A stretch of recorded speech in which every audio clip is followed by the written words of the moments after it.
नमस्कार. मी सागर आंबावकर, तालुका कृषी ऑफिस गुहागर येथे कार्यरत आहे.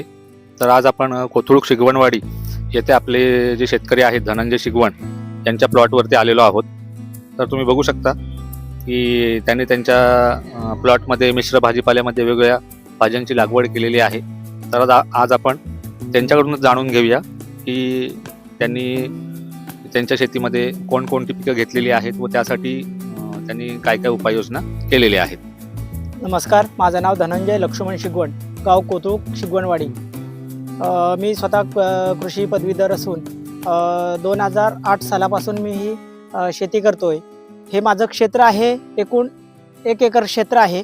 त्यामध्ये मी विविध भाजीपाल्याची लागवड करत असतो. सुरुवातीला आपण इथं आता भाजी काढून झालेली आहे, पुन्हा आपण नांगरलेलं आहे. तिथं लालमाट हिरवामाट अशी पालेभाजी होती. इथं कोथिंबीर आहे. त्यानंतर बघू शकाल की इथं पुन्हा आता पालेभाजीची आणि कोथिंबीरची पुन्हा लागवड करण्यात आलेली आहे. खाली भेंडी लागवड आहे 3 गुंठ्यात. तसंच कुळीत आणि चारा पिकं म्हणून मका लागवड आहे. यामध्ये आपण जास्तीत जास्त सेंद्रिय खतांचा वापर आणि सेंद्रिय निविष्ठांचा वापर करण्याचा प्रयत्न करत असतो. त्यामध्ये निमार्क आलं, फवारणीसाठी दशपर्णी अर्क आलं.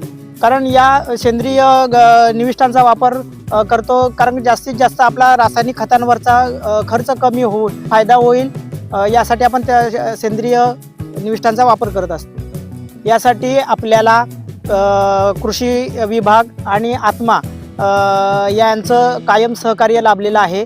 या शेतीसाठी लागणारी अवजारं ही सुद्धा आपण कृषी विभाग आणि आत्मा यांच्या योजनेतून खरेदी केलेली आहेत. परंतु हे सर्व करत असताना वन्य प्राण्यांचा खूप मोठा त्रास सध्या कोकणात आपल्याला जाणवतोय आणि त्यासाठी इतर तुम्ही बघा, कंपाऊंड असून सुद्धा आपण वरती झटका मशीन, सोलर झटका मशीन सुद्धा ही बसवलेली आहे. शेतकऱ्यांना खूप फायदेशीर ठरेल. बसवल्यानंतर खूप आपल्याला फायदा पडतोय आणि शेताचं संरक्षण होतंय. आता या शेतामध्ये तयार होणारा माल आहे तो आपण स्थानिक बाजारपेठ आणि जवळच्याच आबलोली बाजारपेठमध्ये आपण विक्रीसाठी नेत असतो.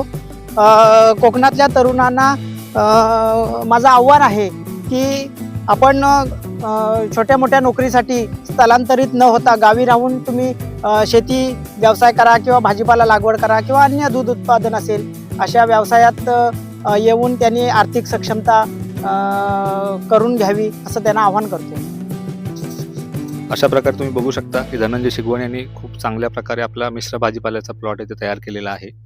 तरी तालुक्यातले इतर शेतकरी यांना याबाबत काही मार्गदर्शन हवे असल्यास तालुका कृषी ऑफिस गुहागर येथे संपर्क साधावा. धन्यवाद.